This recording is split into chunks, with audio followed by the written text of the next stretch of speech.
Olá, meus queridos amigos, muito boa noite. Todos são muito bem-vindos a essa nossas lives de segunda-feira.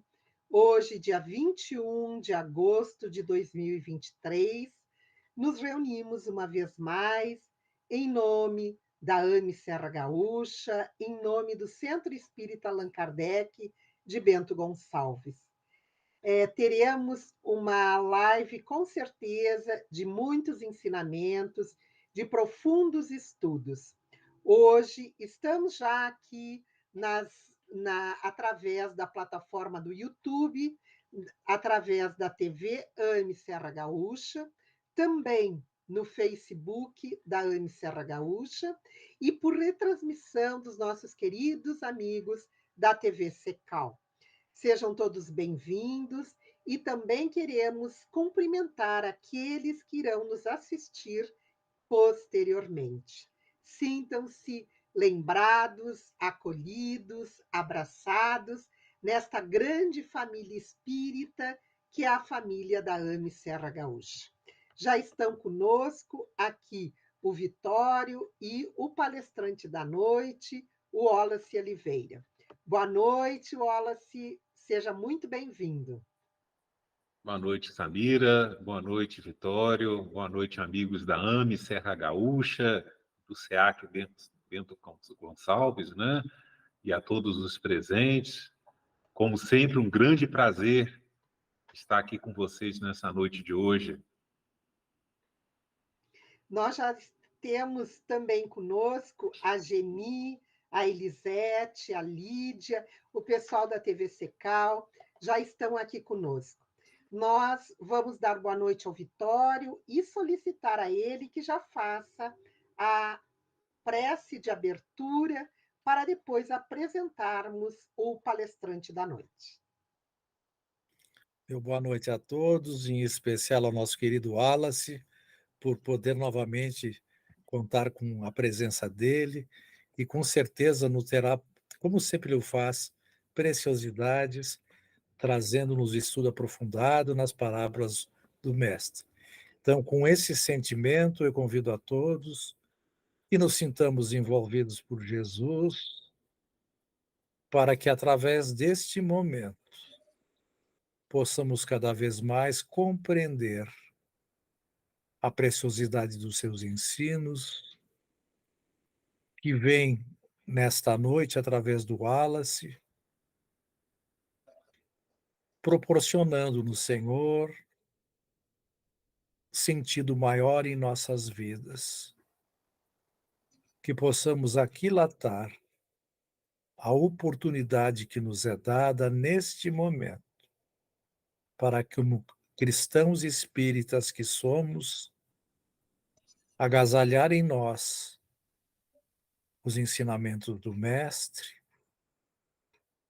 para que através destes ensinos e reflexões profundas que nos propicias, transformarmos-nos no homem novo que todos queremos, para que se plante na humanidade inteira os desejos de Deus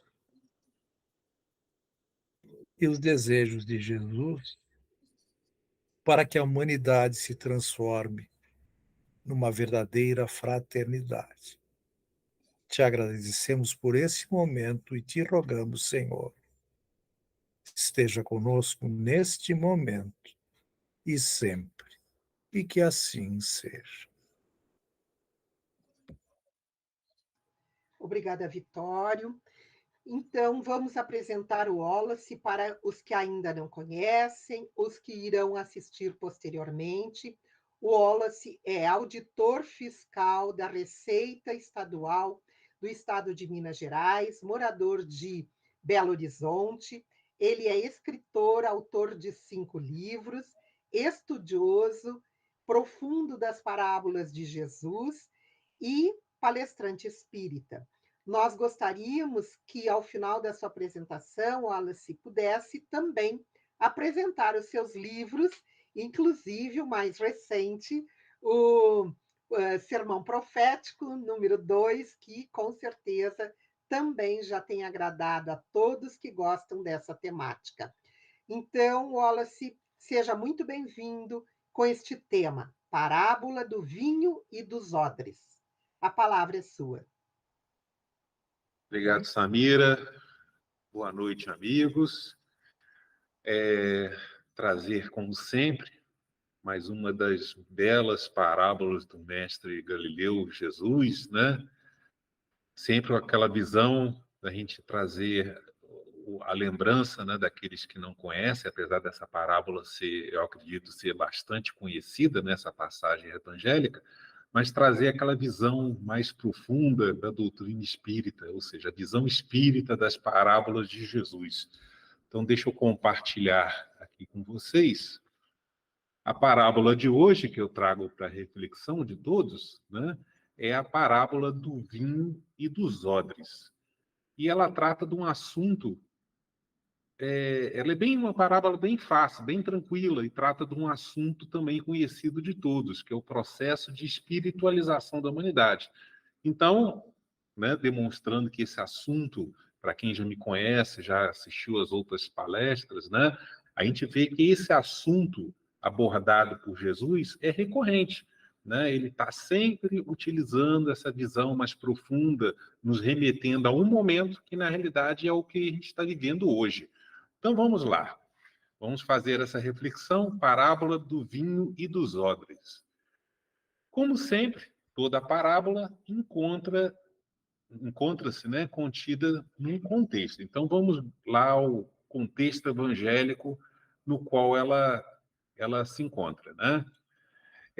Consta nos evangelhos o relato de que, após a passagem do episódio conhecido na tradição cristã como sendo chamado de Mateus, estavam reunidos, né, Jesus e os seus discípulos na casa desse seu novo seguidor, lá na cidade de Cafarnaum, na região da Galileia. Além deles, também estavam na companhia de Jesus alguns publicanos.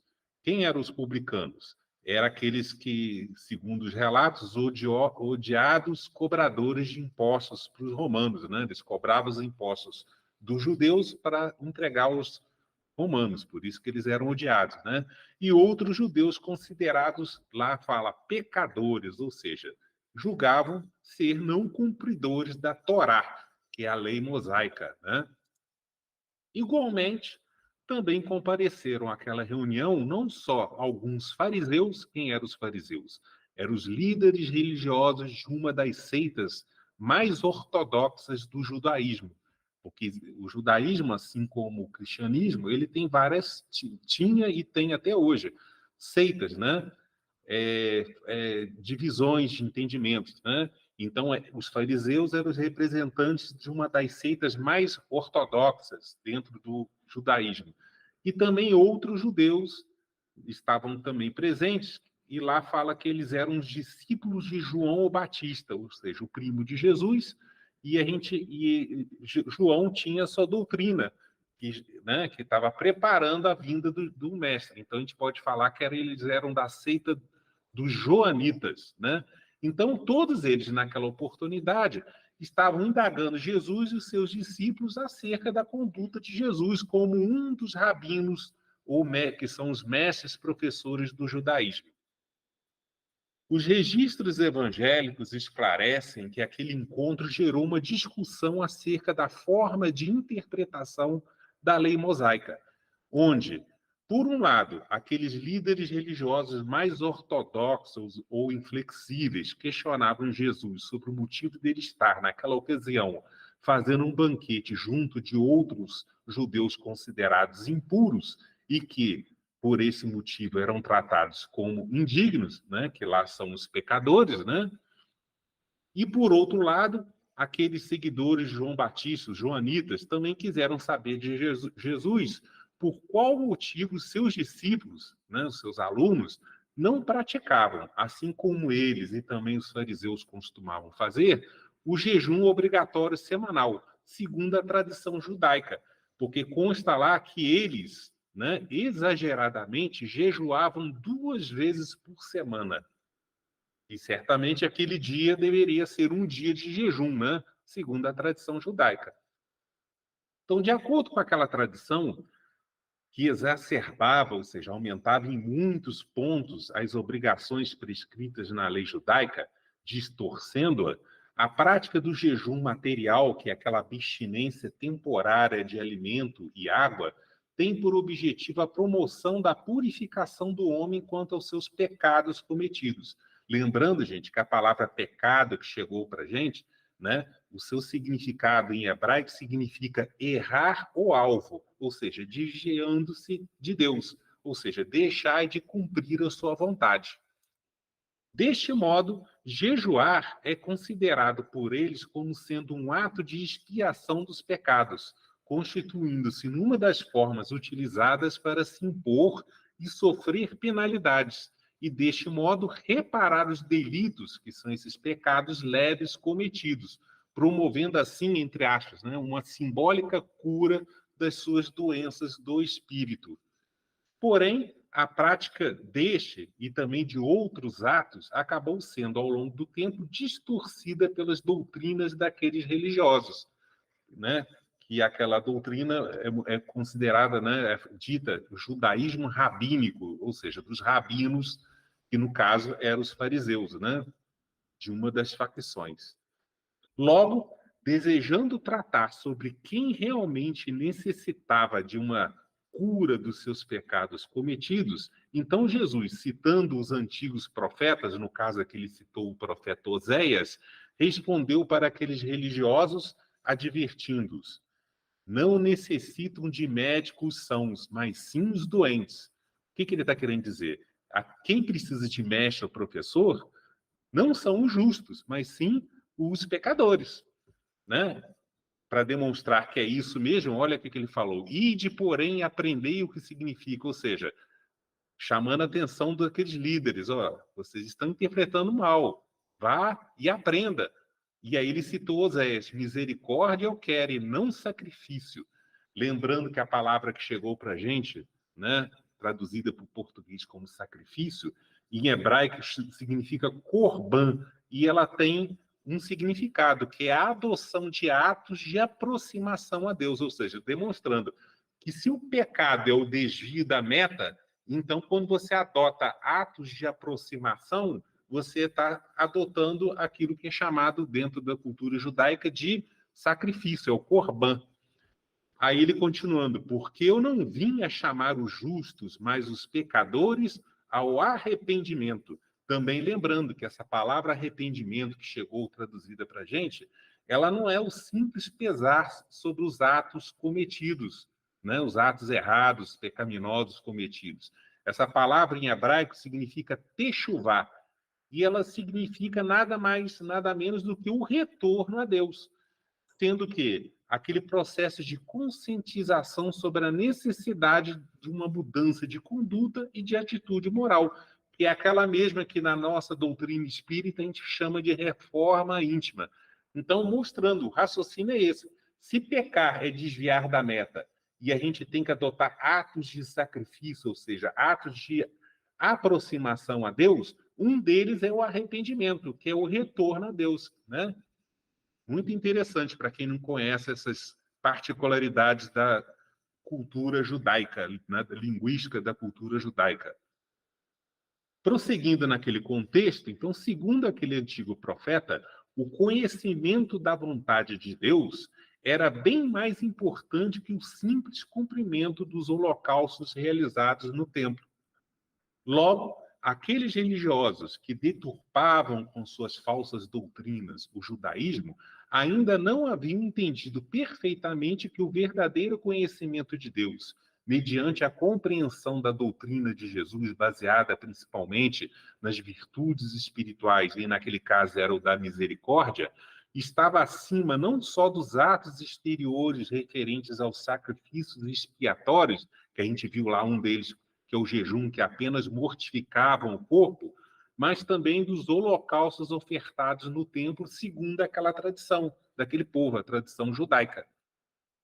Por sua vez, aos joanitas, o mestre Galileu, alertando acerca do que seu primo João Batista, né? Porque ele está falando para os seguidores, os discípulos de João Batista. O que o seu primo João já lhes havia revelado antes, lembrou-os, dizendo, não somente de que ele era o previsto Machia, né? O Messias, né? O Cordeiro de Deus, mas também sobre o que os antigos profetas haviam falado a respeito da missão e do destino futuro desse tal servo sofredor, que são figuras utilizadas lá no Antigo Testamento, principalmente em Isaías.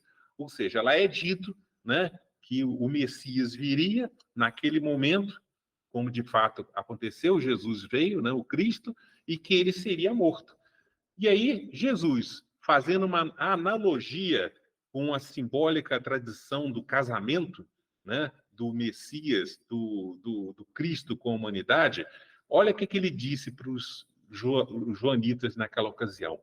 Podem, porventura, andar tristes, ou seja, apáticos, desfalecidos pelo jejum, os filhos das bodas, os filhos da festa de casamento, que naquele caso eram os seus próprios discípulos, não os discípulos de Jesus, enquanto o esposo, ou seja, ele próprio, Jesus, o Cristo, está com eles?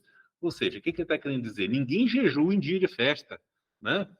Dias, porém, virão, ou seja, haverá um momento que depois lhe será tirado o esposo. Aí Jesus falando da missão dele como servo sofredor, ou seja, Jesus seria cruelmente morto. E então, né, os filhos das bodas jejuarão, ou seja, eles andarão tristes. O que ele quis dizer aqui que a gente pode usar com entendimento? Que o jejum tem um motivo. Não é jejuar naquele dia porque é a tradição. Tem que ter um motivo.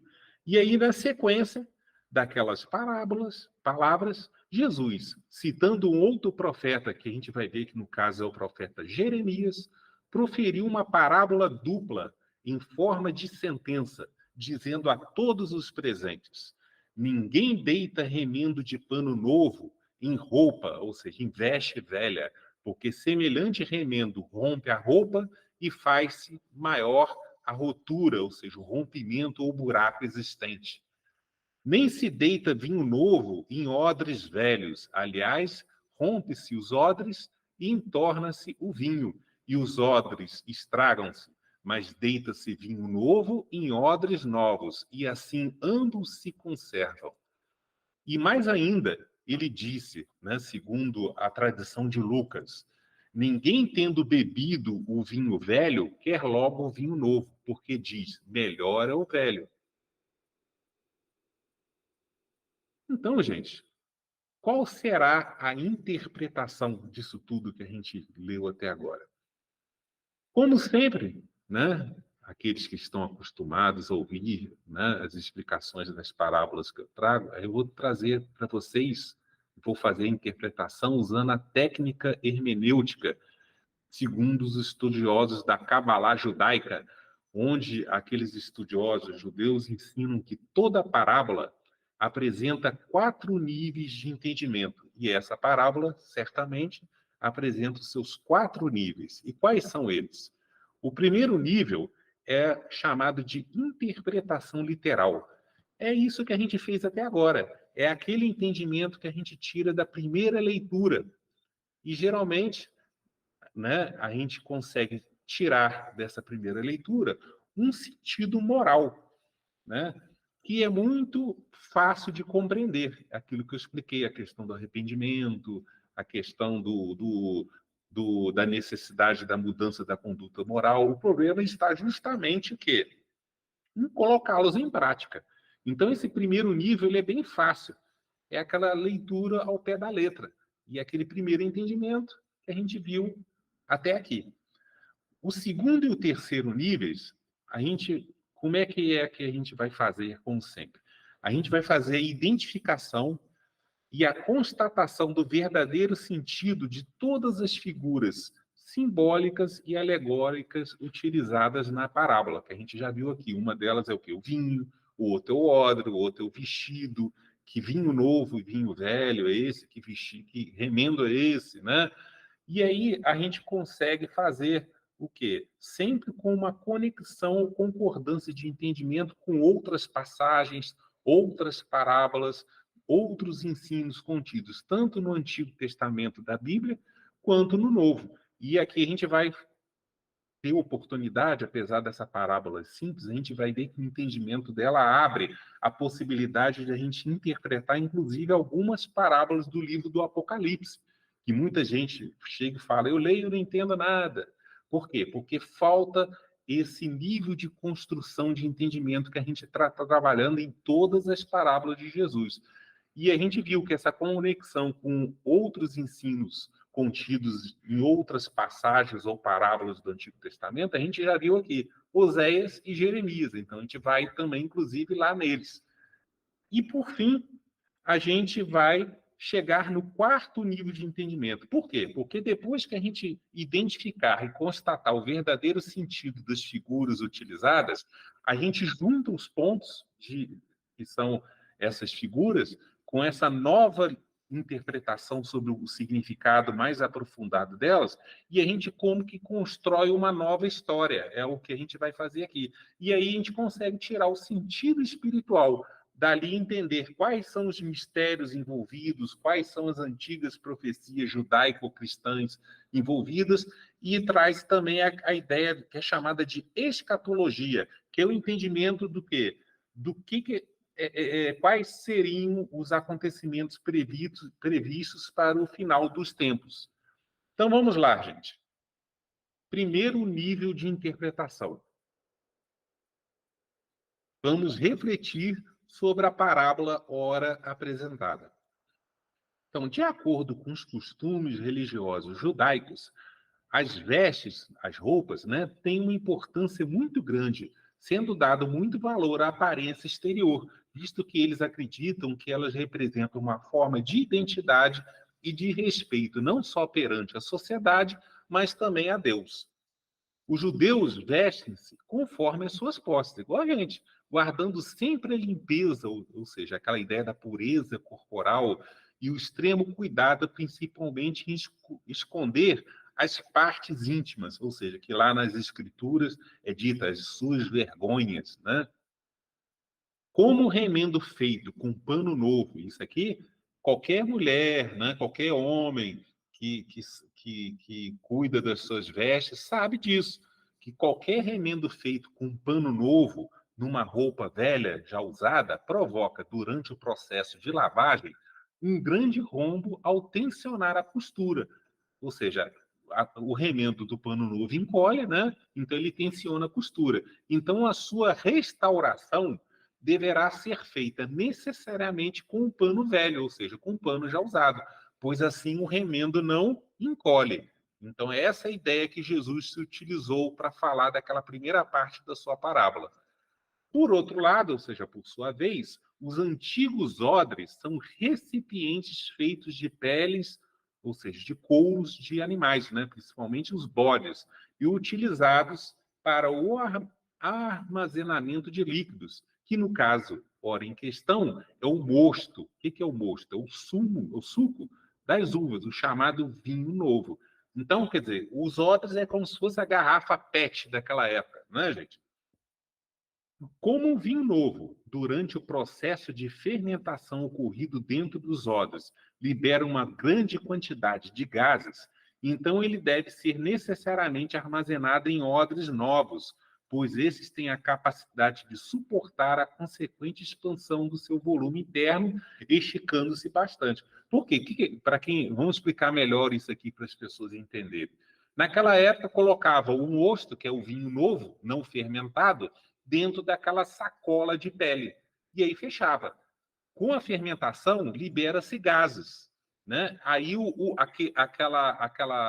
aquele odre começa a expandir, né, o volume interno.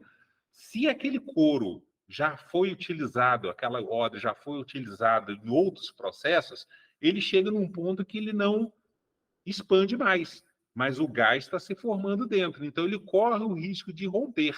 Então, qual que é o ensino que os antigos trazem? Se você vai usar um vinho novo para ser fermentado, você tem que colocar dentro de um odre com a pele nova, porque aí a pele tem a capacidade de expandir e suportar aquela expansão dos gases do volume interno. É essa a ideia, tá, gente?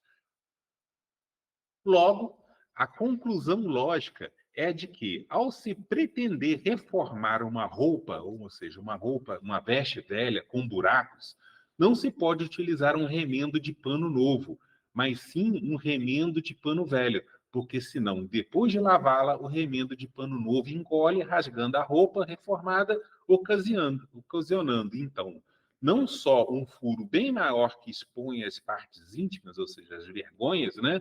Mas também a sua perda. Gente, isso aqui é importante a gente prestar atenção, principalmente para quem está vendo a imagem que eu estou projetando, essas coisas que eu marco em vermelho, em laranja, né? Que a gente tem que entender a ideia desse primeiro nível de entendimento para poder partir para as outras ideias mais profundas, tá? Igualmente, ao se pretender conservar um vinho novo, não se pode reutilizar um odre velho, endurecido e inflexível, mas sim usar um odre novo, maleável, flexível e resistente, porque senão, na sua fermentação, o odre velho não se expande, rompendo-se, ocasionando então não só a perda do odre, mas também do vinho novo. Com isso, gente, segundo a tradição cristã, essa passagem evangélica nos traz, em seu sentido moral, ou seja, a gente pode dizer, nesse primeiro nível de interpretação, inúmeras lições e interpretações, até mesmo contraditórias entre si. Demonstrando, né, gente, que apesar dela ser fácil, cada um interpreta, às vezes, dentro de uma visão própria deles, dentre as quais a gente destaca as principais, que são duas, né? Segundo a tradição, uns entendem que Jesus, mediante a sua doutrina, estaria propondo uma nova forma de se compreender as coisas, porém alertando para o fato de ser necessária a preservação de tudo, ou seja, tanto das coisas antigas do judaísmo, que a gente pode considerar que ele é simbolizado pelo vestido velho ou o odre velho, quanto as coisas novas do cristianismo, que a gente pode considerar como sendo simbolizado pelo remendo novo e o vinho novo. Outros dizem que Jesus, mediante aquelas comparações parabólicas, estaria ressaltando que é impossível adaptar, ou seja, tentar moldar a sua doutrina, que nesse caso é representado pela figura do remendo novo, com as velhas crenças, ou seja, aquela ideia representada pela roupa velha, principalmente equivocadas, ou seja, cheias de buraco da tradição judaica, ou seja, o judaísmo tradicional, pois o cristianismo, ou seja, essa nova doutrina, deverá rebanhar homens libertos de preconceitos e de dogmas. Kardec, né, na sua doutrina espírita, falando sobre a moral de Jesus, então a gente vai ver qual que é o entendimento de Kardec sobre isso, né? Que tem entendimento segundo a tradição cristã, e Kardec trouxe o seu entendimento. Sobre essa questão do papel do judaísmo de Moisés na consolidação da igreja, a gente tem que entender que a igreja aqui não é no sentido da igreja material, é a construção do juízo religioso coletivo, que na realidade igreja, né, a origem etimológica dessa palavra significa congregação de homens em torno de uma crença. Isso é que é a ideia de igreja, tá? Então Kardec, por sua vez, leciona que a moral que Jesus ensinou, ou seja, que a gente pode usar que essa ideia da roupa velha, era apropriada ao estado de entendimento em que se encontravam os povos que ele se propunha regenerar, ou seja, restaurar.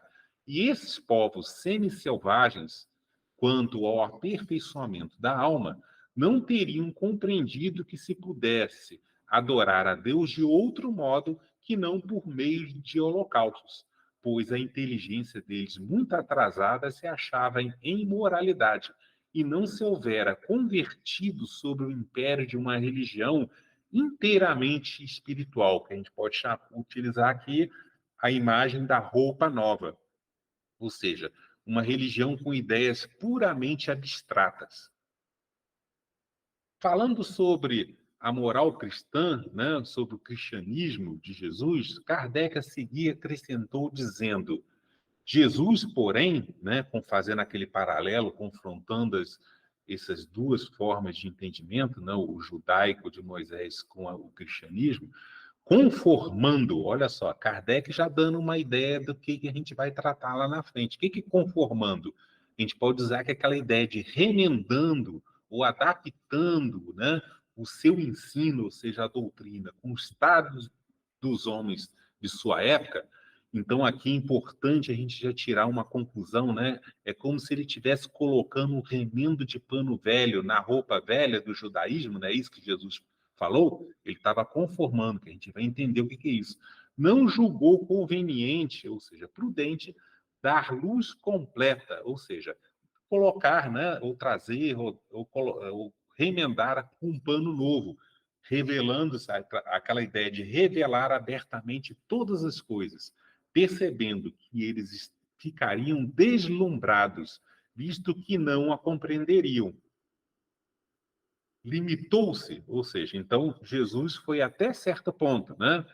De certo modo, a apresentar a vida futura, ou seja, as coisas do mundo espiritual, apenas como um princípio.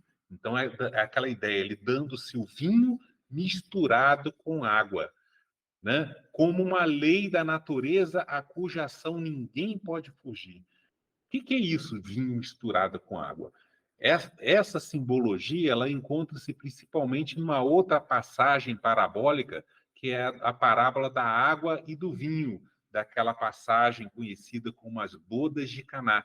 O que ele está querendo dizer? O Kardec está falando que Jesus, como ele não deu o seu ensino abertamente, ele conformou, né, isso que ele colocou ali, ele adaptou o seu ensino ao tipo de sistema, ao tipo de doutrina já existente naquela época. Então, é como se eles estivessem conformando o seu vinho com a simbólica água do judaísmo. A gente vai trabalhar essa ideia mais à frente. Vamos lá.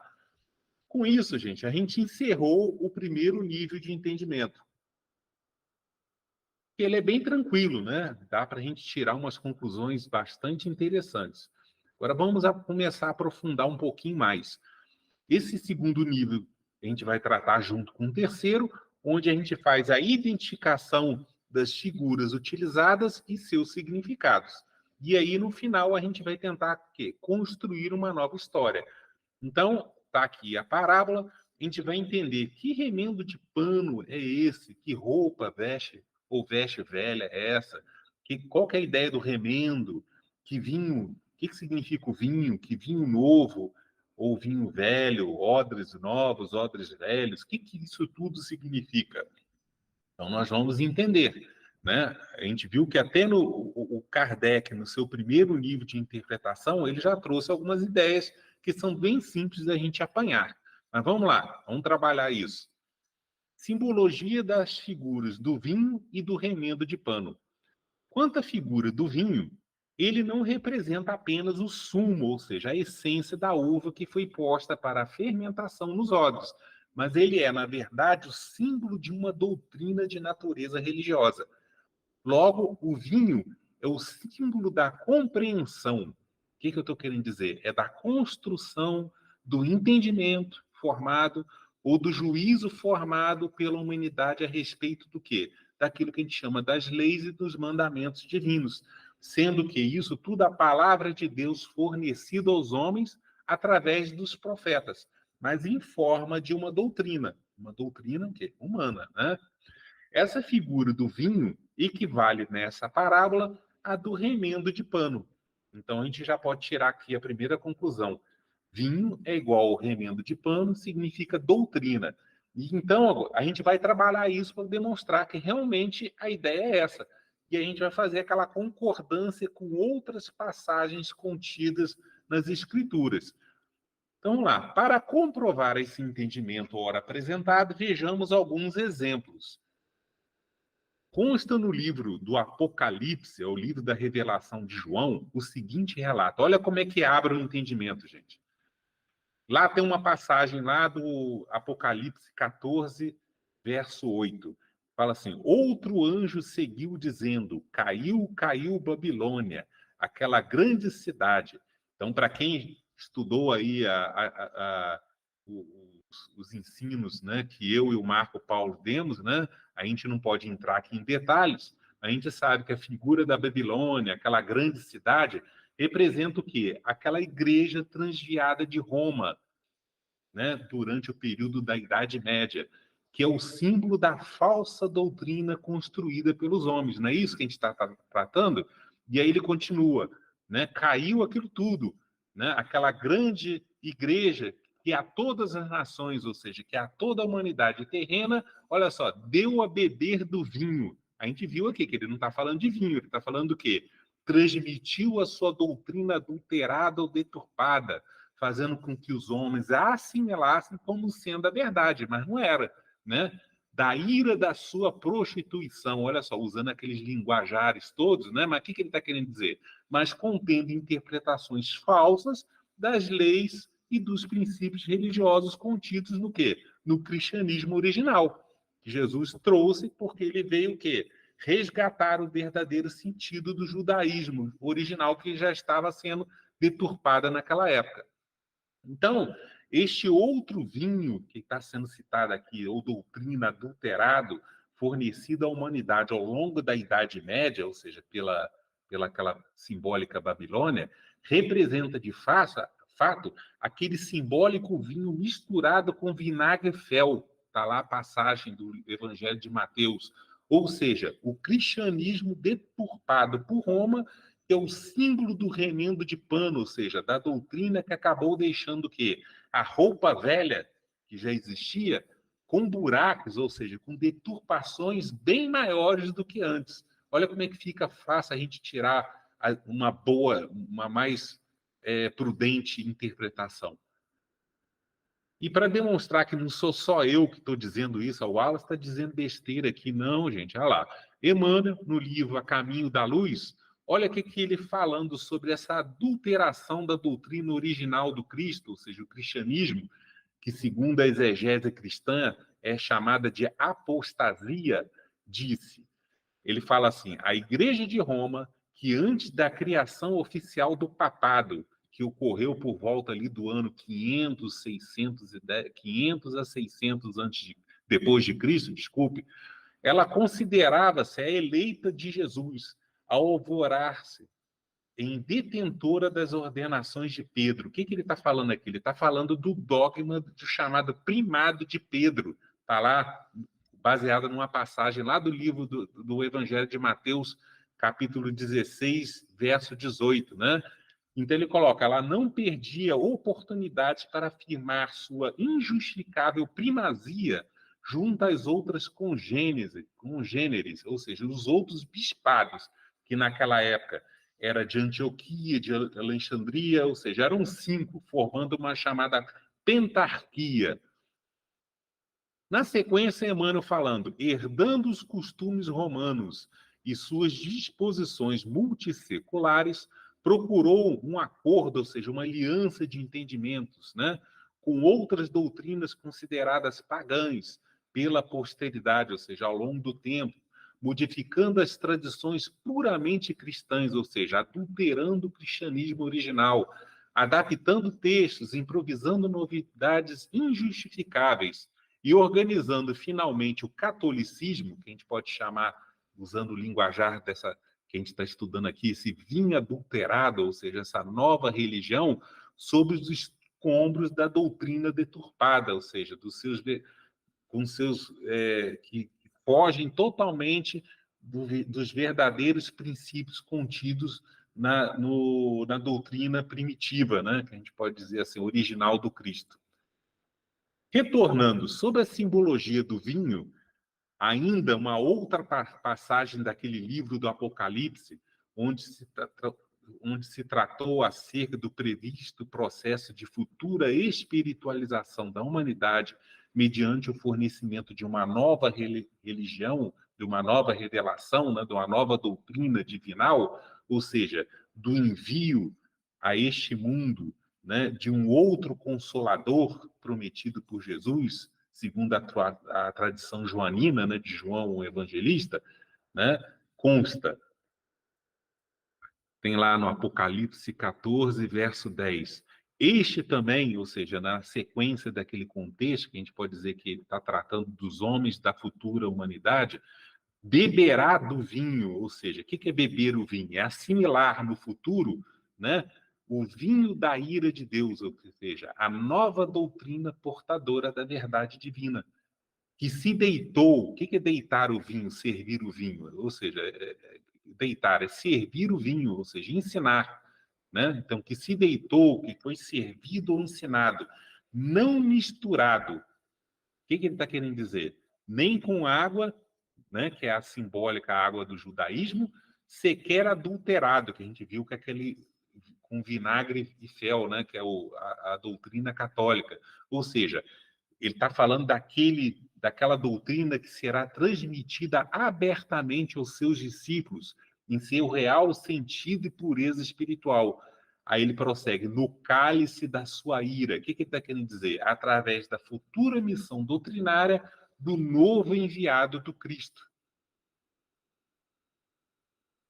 Porém, para não deixar dúvidas quanto à real compreensão dessa simbologia, e essa aqui, gente, é a passagem-chave para a gente entender o que Jesus estava querendo dizer aqui nessa parábola do vinho dos odres. É o relato que Jesus, no ritual de consagração da ceia do Senhor, que os judeus chamam de Kiddush, e que os católicos, principalmente aqueles que já foram na igreja, conhecem pelo nome de Eucaristia, que é aquele momento lá onde é servida a hoxa, né? O padre bebe o vinho, serve-se a hoxa, né, que representa o corpo de Cristo. Então, esse ritual católico, na realidade, ele é o quê? Uma representação de um ritual judaico que Jesus fez naquela ceia do Senhor durante o sermão do cenáculo, que é o chamado Kiddush, na celebração da última Páscoa junto dos seus discípulos, antes da sua morte. Quando então consta lá que ele, pegando o cálice de vinho, deu graças, né? Por isso que é chamado ritual de consagração, deu aos seus discípulos, né? Repartindo o vinho, dizendo, bebei. Então a gente já começa a entender. O que ele está falando? É do beber o vinho? Não, assimilai dele, ou seja, de quem? Do vinho, todos vocês. Ou seja, isso que a gente está fazendo aqui, gente, é um cerimonial de Kiddush, só não tem o pão e o vinho, mas a gente está assimilando doutrina. Então, ó, vocês aí, ó, bebei dele, ou seja, do vinho todos, porque isto, o que Jesus está falando? Está se referindo ao vinho, é o meu sangue, o sangue do Novo Testamento. O que ele está querendo colocar? Desta sua nova doutrina, que naquela época era a segunda revelação de Deus, que veio reformar a primeira, que era o judaísmo, que é derramado no sentido de fornecido, ensinado por muitos, para a remissão dos pecados, ou seja, para a purificação, né, dos males, das faltas cometidas. Lembrando lá, né, o jejum é importante, mas realmente o que remide o homem, ou seja, o que purifica, é a doutrina, é a palavra, e principalmente colocá-la em prática, que naquilo que Jesus ensinou lá, adotar atos de misericórdia, não é isso? E aí, na sequência, olha só o que ele disse. Ele colocou assim, e digo-vos que desde agora, ou seja, a partir daquele momento, não beberei deste fruto da vide. O que ele está querendo dizer? Deste vinho da segunda revelação, ou seja, não fornecerei mais nada. Ou seja, tudo aquilo que ele tinha falado, ele já falou. Até aquele dia, se remetendo ao momento futuro, em que o beba novo, o que ele está querendo colocar? Que será fornecido outro, o vinho novo da terceira revelação. Por isso que ele prometeu um novo consolador. E será bebido, fornecido para quem? Convosco, para os discípulos, no reino do meu Pai, ou seja, no reino dos céus, que os judeus chamam de Makut Shamaim. O que ele está querendo dizer? Não só no mundo espiritual, como de fato aconteceu, né? Jesus veio espírito e transmitiu a sua nova doutrina, a revelação aos seus anjos que o seguiam, que são os discípulos. Mas principalmente quando chegasse aquilo que os judeus chamam de Hasharit, Hayamim, que é o final dos tempos, que é justamente o chamado período de regeneração da humanidade, que é esse período que a gente está vivendo. Então, olha só, ele deixou bem claro, ele veio naquela época e ensinou, ou seja, derramou o vinho da segunda revelação, e depois ele não ia ensinar mais nada até que ele beba ele novo, quando chegasse o quê? O reino do meu pai. Ou seja, a terceira revelação somente seria revelada num outro momento. É isso que ele quis dizer aqui. Sob a simbologia ainda do vinho velho e do vinho novo, vamos lá. Logo, Jesus, ao igualar a figura do vinho àquela nova figura do seu sangue, ou seja, da sua essência espiritual, né? Aquela ideia, Jesus tirou de si, da sua essência, né? Do seu conhecimento profundo, uma doutrina para revelar ao mundo, revelando ser este vinho o seu novo testamento ou revelação, mas sendo ele justamente aquele que depois, no futuro, seria fornecido novo, ou seja, renovado, nos deixou bem claro o entendimento de que, ou seja, agora eu vou repisar naquilo que eu já acabei de falar com vocês, que aquele primeiro vinho, que é aquele fornecido naquela época, que é o vinho velho, este vinho ainda misturado com a água, ou seja, a base doutrinária, que é a figura símbolo do judaísmo, representa a mesma figura do remendo de pano velho. E aqui ele falou que é o seu sangue, que é o Novo Testamento, que é a sua doutrina, é o judaísmo renovado, que é o cristianismo original, ou seja, a segunda revelação. Porém, ele falou de um outro vinho, que é o vinho novo, que representa o quê? A mesma ideia do remendo de pano novo, que é o quê? O vinho novo, que a gente falou, o outro consolador, que é o Paráclitos, que está escrito lá no Evangelho de João, né? Representa uma nova doutrina futura, que é o cristianismo renovado, que a gente pode chamar de terceira revelação futura. Ainda no livro do Apocalipse, acerca dessa figura do sangue, olha só como é que fica fácil da gente interpretar depois que a gente conhece isso tudo.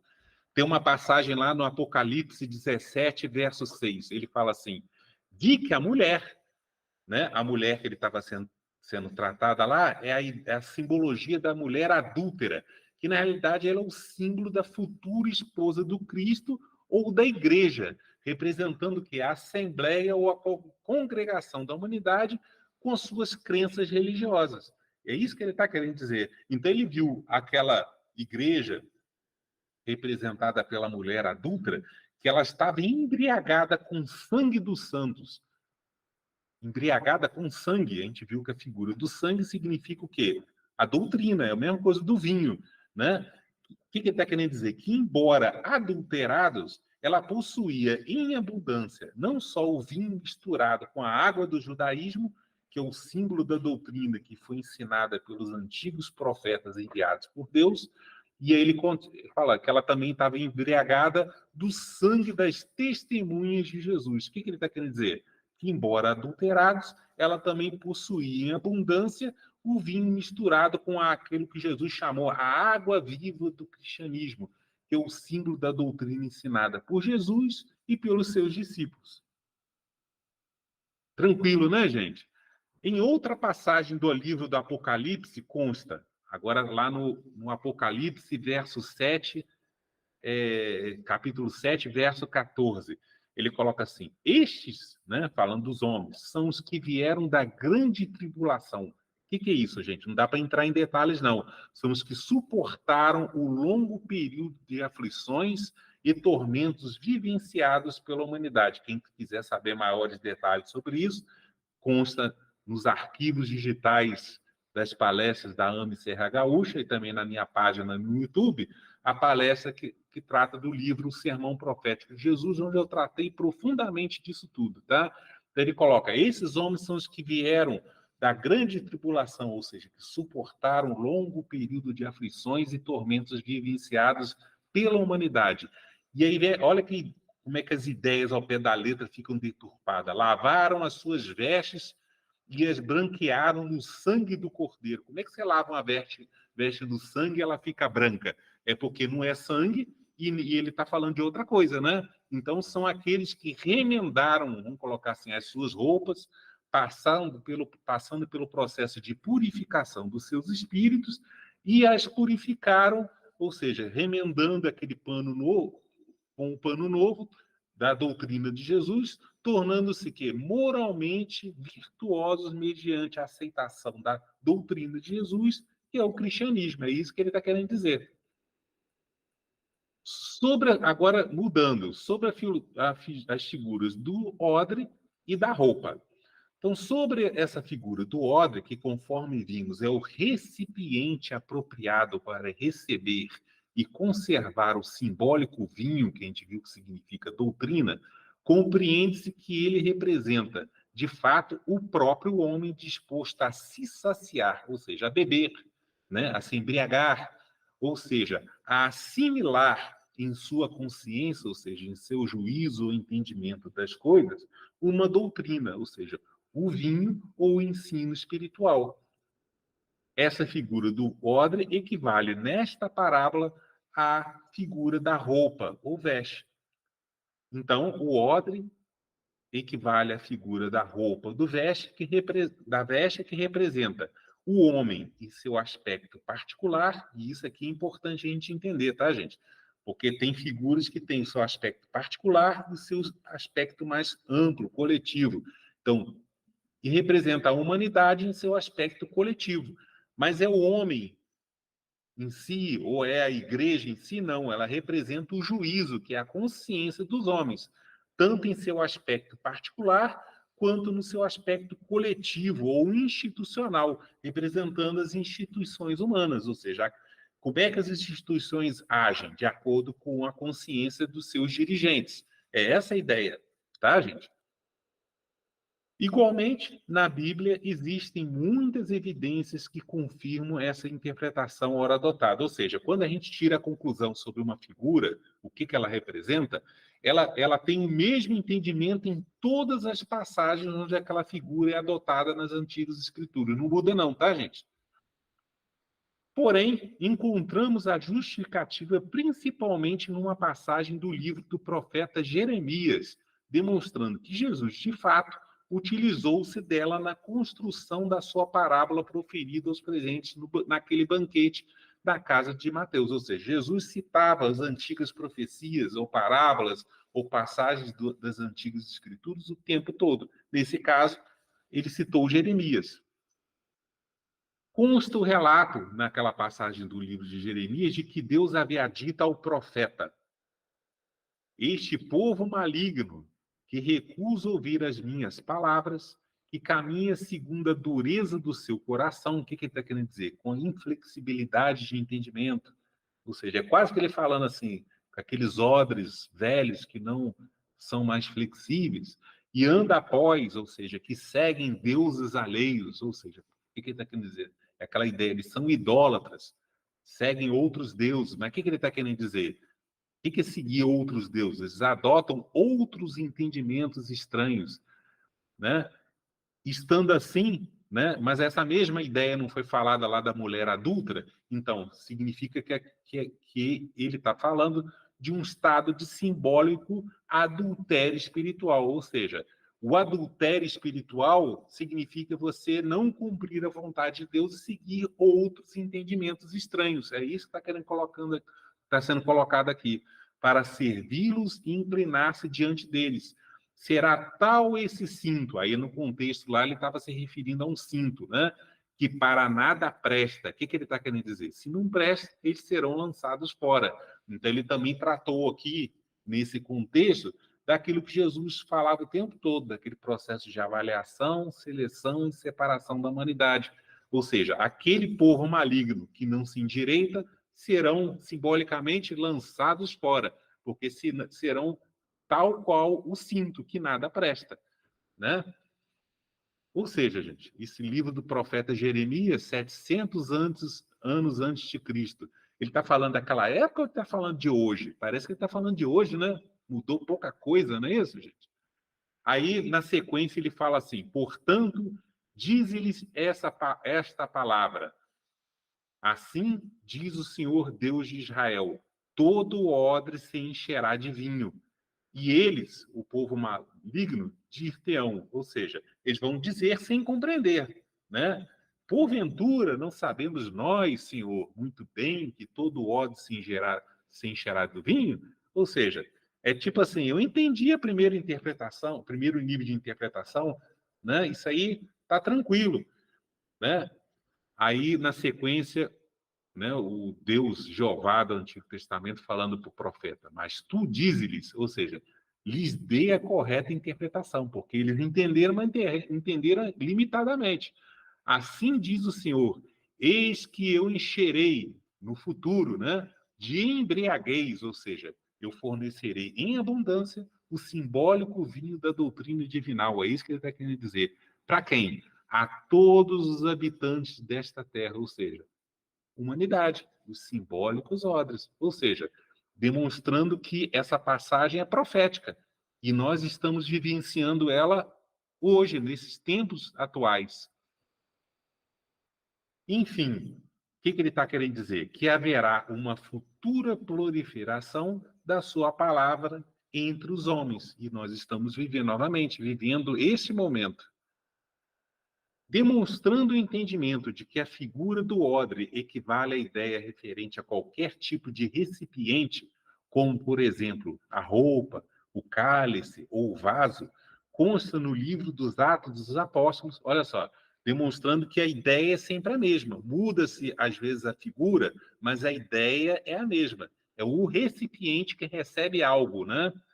Consta no livro dos Atos dos Apóstolos o relato de que Ananias, essa passagem também muito conhecida, né, estava temeroso em socorrer Paulo de Tarso, que já havia tido a visão do Cristo na entrada em Damasco.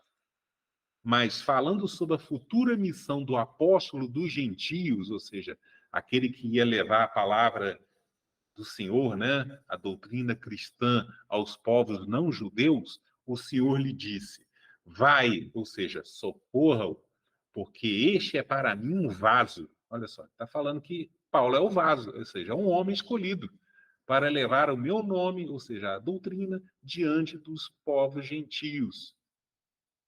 Então, odre equivale à simbologia da roupa ou veste, também equivale à simbologia do cálice, por isso que é aquele que recebeu o cálice da ira de Deus, né?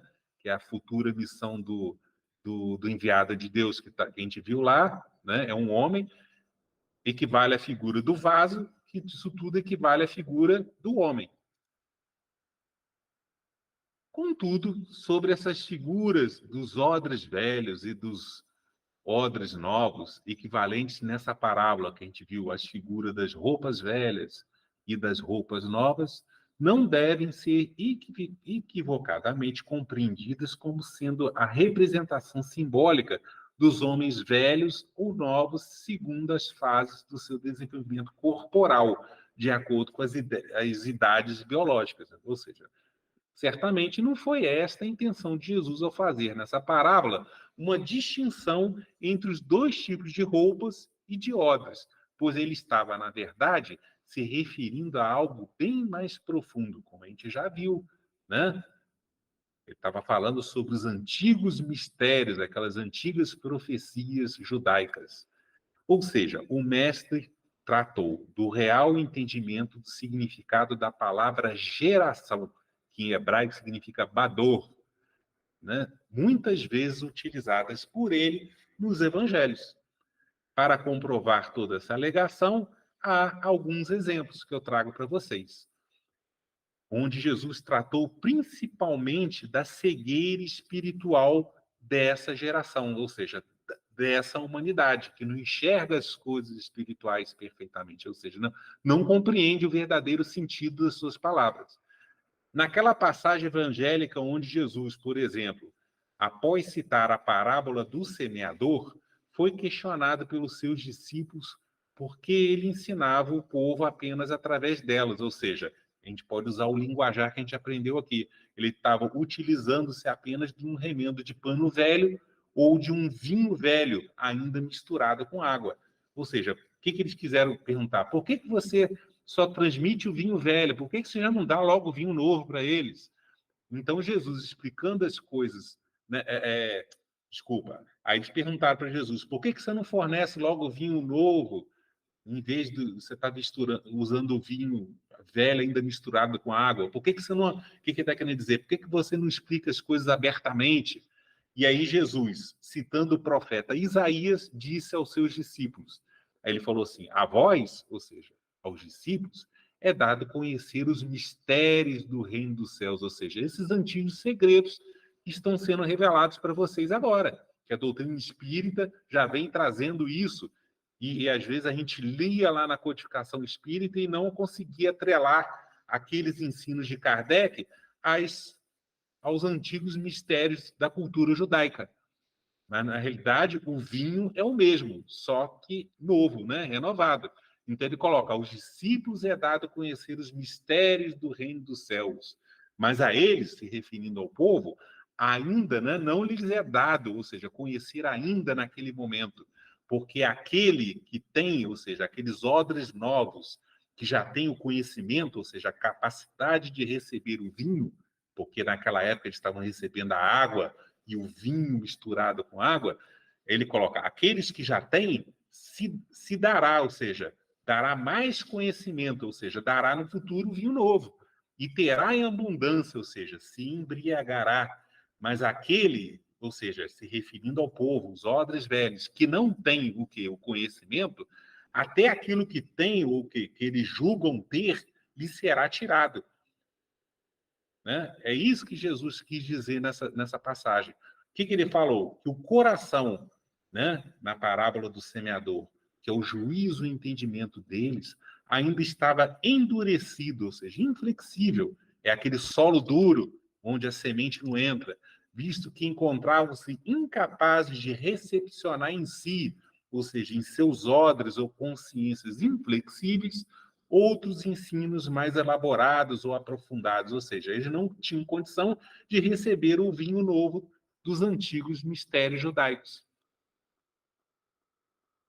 Ainda sobre a cegueira espiritual dessa geração, há outra passagem evangélica na qual Jesus, falando dos judeus que, invigilantes, imaturos e insensíveis, não perceberam naquela época que tanto ele, o Cristo, quanto João o Batista, ou seja, o seu precursor, que Jesus deixou claro que foi a reencarnação do antigo profeta Elias, estavam cumprindo juntos, em missão conjunta, antigas profecias judaicas, lhes disse, a quem assemelharei esta geração? Ou seja, aqueles simbólicos odres velhos. É semelhante aos meninos que se assentam nas praças e clamam aos seus companheiros e dizem, tocamo-vos flauta e não dançastes, cantamo-vos lamentações e não chorastes. Ou seja, já imaginou a ideia, o cenário? Você toca a flauta, ninguém dança. Você canta lamentações, ninguém chora. Ou seja, é uma geração insensível, imatura, né? Invigilante. É isso que ele quis dizer. Os odres velhos, ou seja, aquela roupa velha, representa o quê? Esta geração, que os judeus chamam de Bador Hazé, ou seja, a geração daquela humanidade, ou seja, a humanidade atual.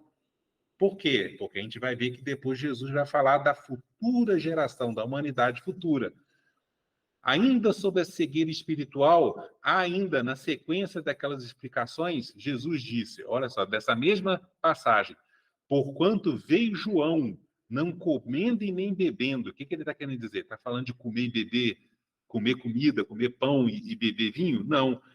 Ele está querendo dizer que, ou seja, que o João não comia nem o pão do céu e nem bebia o vinho, pois apenas batizava, não foi o que ele falou assim, eu batizo com água, mas virá aquele que batizará com fogo, né? Ensinando a sua nova doutrina com a mesma roupagem do antigo judaísmo. É isso que Jesus quis dizer. E aí veio João e dizem, ele é maluco, tem demônio. Ou seja, ninguém dava muito crédito ao que ele dizia. Aí Jesus falando, ó, veio o Filho do Homem, ou seja, veio eu mesmo, o Cristo, o próprio Cristo, comendo e bebendo, ou seja, fornecendo não só o pão do céu, ele falou lá no João, né? Eu sou o pão do céu, e também o simbólico vinho, e dizem, como a gente viu na passagem. Eis aí um homem com milão e beberrão, amigo de publicanos e pecadores. Por isso que eles fizeram aquela pergunta, né? Jesus é indigno, anda junto de pessoas de má índole, de pecadores, de pessoas indignas. Como é que eu posso dar crédito a uma doutrina de um homem desse, né? Eis aí um homem com milão e beberrão.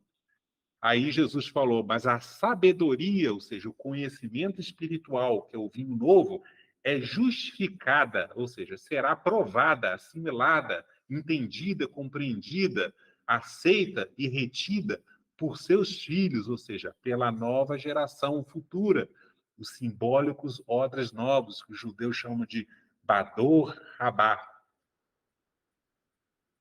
Igualmente, naquele outro episódio no qual os líderes religiosos, ou seja, Jesus está falando daquela época, gente, mas não é muito diferente de outro dia, de hoje em dia, não, né? Olha só, naquele outro episódio no qual os líderes religiosos daquela época, tentando, pediram que Jesus desse a eles algum sinal que comprovasse que ele era o Messias, previsto e anunciado nas antigas Escrituras. E Jesus falou isso abertamente. Mas só que eles não entenderam e não aceitaram. Quando então o mestre lhe disse, olha só, quando é chegada a tarde, vocês dizem, haverá tempo bom, porque o céu está avermelhado. E pela manhã, hoje haverá tempestade, porque o céu está num vermelho sombrio. Aí ele falou assim, hipócritas, vocês sabem discernir, ou seja, compreender a face do céu, ou seja, distinguir as mudanças do céu, mas não conheceis os sinais do final dos tempos, ou seja, vocês não estão compreendendo que aquele processo de mudança já estava em curso para futuro processo de regeneração da humanidade que é agora. Aí ele coloca uma geração má e adúltera, ou seja, essa geração dos odres velhos pede um sinal, e nenhum sinal lhe será dado senão o sinal do profeta Jonas. Ou seja, que ele vai morrer e ressuscitar no terceiro dia, mas só que não é o terceiro dia de ressuscitação, que ele vai retornar no terceiro milênio. Ou ainda, olha só, quantas passagens a gente pode tirar proveitos de abertura de visão, né, das antigas escrituras. Naquele contexto da parábola da figueira, citada por Jesus logo após o seu enigmático sermão profético, quando ele, referindo-se àquela geração, os odres velhos, da qual pertenciam os seus discípulos, disse que ela não teria o seu fim, que é aquela figura da palingenesia, ou renovação, ou regeneração, que é falado também nas antigas escrituras e também na doutrina espírita, sendo sucedida por uma outra, pela nova geração, que seriam os odres novos, sem que se cumprisse todos aqueles sinais proféticos, horas anunciados, alertando. Ele falou lá, em verdade vos digo que não passará esta geração sem que todas essas coisas preditas aconteçam. O céu e a terra passarão, ou seja, o tempo irá transcorrer naturalmente, mas as minhas palavras não hão de passar, ou seja, sem que tudo que for predito se cumpra no seu tempo determinado. Então, gente, a gente está vendo aqui, e aí agora a gente entra no quarto nível de entendimento, que tudo que Jesus estava falando era questão de momento, questão de tempo. Tem que se dar o tempo para as coisas acontecerem. Então, quando Jesus disse que não se deita vinho novo, ou seja, não se usa um remendo, ou naquela outra passagem, ou não se usa um remendo de pano novo em odres velhos, ou seja, numa roupa, um remendo numa roupa velha, o que ele quis, de fato, nos revelar é que não adiantaria, ou seja, não surtiria o resultado planejado, porque Deus tem um plano, e a coisa acontece de acordo com a sua vontade, né? Não surtiria o efeito em ensinar ou revelar abertamente aqueles homens, ou seja, aquelas roupas velhas ou aqueles odres velhos, toda a verdade, dando a eles uma explicação mais aprofundada sobre os antigos mistérios contidos na doutrina divinal, revelando assim a totalidade da sabedoria, ou seja, do conhecimento da sua nova doutrina, ou seja, do vinho novo, aquele que seria fornecido novo, que a gente viu lá, né? Naquele determinado momento, ou seja, naquele estágio evolutivo no qual aquela geração ainda se encontrava. Eles ainda não estavam preparados para compreendê-la, pois lhes faltava o conhecimento e a sensibilidade, enfim, a maturidade espiritual. A humanidade daquela época, que a gente pode, né, simbolizar pelos odres velhos, era incapaz de receber, de aceitar e de conservar em si, enfim, de suportar a totalidade da pureza espiritual da sua nova revelação, ou seja, do vinho novo. Pois, caso ela fosse abertamente fornecida, é aquilo que Jesus coloca lá: rompe-se os odres, ou seja, eles recusariam aqueles novos ensinos, né? Já recusaram muitos o vinho misturado com água, imagina se desse o vinho novo, né? E entorna-se o vinho, ou seja, eles ficariam refratários a eles, como acabaram, muitos ficaram refratários. E o odres estragam-se, ou seja, eles ficariam incapazes de retê-los e conservá-los. Ou seja, o verdadeiro cristianismo, que é o vinho novo, e os cristãos, que são os odres, se perderiam por completo, deturpando-se, como de fato, mesmo Jesus fornecendo o vinho, novamente, o vinho misturado com água, deturpar a sua doutrina, como acabou acontecendo. Aqueles homens, ainda muito ignorantes, não foi aquele que Kardec usou, né? Sem os seus pensamentos, com seus pensamentos e desejos puramente voltados para as coisas materiais da vida, ou seja, eles ainda estavam, ao invés de estar espiritualizados, eles ainda estavam muito materializados, acomodados e conservadores das suas tradições religiosas, ou seja, daquele vinho velho, segundo o judaísmo, se perderiam diante de tamanha luz reveladora dos antigos mistérios do reino dos céus, ou seja, daquele vinho novo. A tradição dos antigos, segundo o judaísmo, ou seja, aquele vinho velho, era para os judeus, os odres velhos, a completa verdade, o pão do céu. Não foi aquilo que os judeus falavam com Jesus na sinagoga? Moisés nos deu o pão do céu. Aí Jesus falou: não, ele não, eu que vos darei o verdadeiro pão do céu. É isso que ele está querendo dizer aqui. Mas para os judeus naquela época, o judaísmo era a completa verdade, mas não era. Por isso que Jesus colocou: ninguém, ou seja, nenhum homem tendo bebido ou assimilado o vinho velho, ou seja, do judaísmo, quer logo, ou seja, logo de imediato, naquele momento, o vinho novo, ou seja, do cristianismo, a nova revelação, porque diz: melhor é o velho. Mas depois, como a gente viu que as antigas profecias tratam disso, os homens, ou seja, os odres novos, certamente desejarão e buscarão um vinho novo. Era só questão de tempo. Enfim, aquela humanidade ou geração, Jesus esclareceu que apenas deita-se, ou seja, fornece-se, ensinando vinho novo, ou seja, uma nova doutrina, em odres novos, ou seja, aos homens da futura geração. E assim ambos se conservam, ou seja, tantas ideias novas, reveladas, quanto a crença construída pelos homens, que tem que se basear, tem que ter uma base, né? Igual o cristianismo teve a base, o judaísmo, né? A nova revelação tem que ter por base as duas primeiras revelações, o judaísmo e o cristianismo, ou seja, então tem que se preservar a crença construída e recepcionar as novas ideias, espiritualizando todos os homens e, consequentemente, mudando-se tanto o juízo coletivo da humanidade futura quanto as instituições humanas, principalmente a religiosa. É isso que Kardec deixa bem claro no último capítulo da Gênese.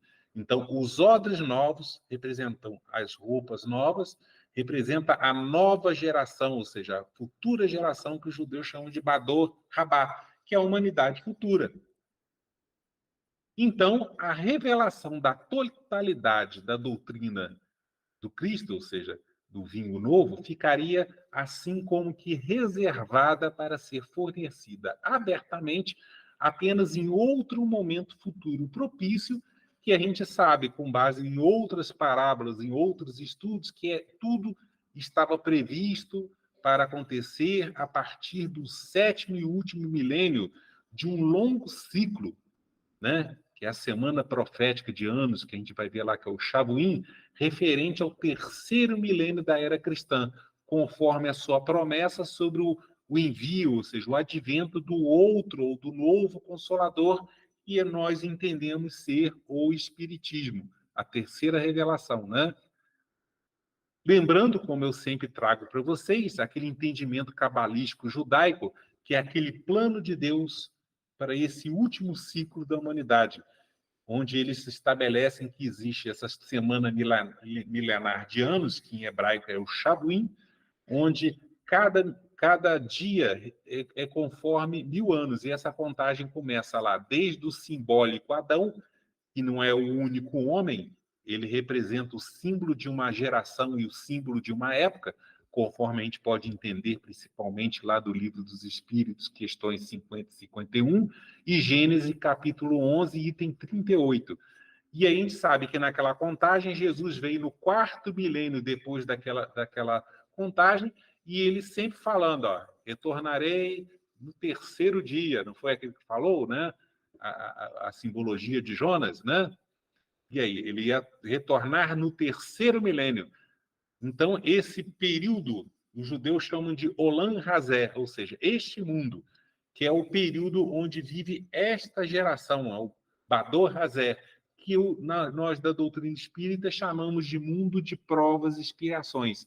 E nesse 3º milênio, a gente estaria entrando num período que os judeus chamam de Hasharit Hayamim, ao tal do final dos tempos, que é a regeneração, né? O período de regeneração, que segundo o entendimento de algumas passagens, né, essa era messiânica ou o dia do Senhor durará em torno de 1000 anos. E após esse período, lá no final do 3º milênio, a gente entraria numa nova semana, a partir do 8º milênio, que os judeus chamam de Olam Rabá, que nada mais é do que o mundo vindouro ou o mundo ditoso, dito pela doutrina espírita, onde é o mundo onde viverá essa nova geração, que a gente viu aí, os odres novos, aqueles que conseguiram recepcionar o vinho em suas consciências, né? E conservando e principalmente colocando em prática esses ensinos que são recebidos, né?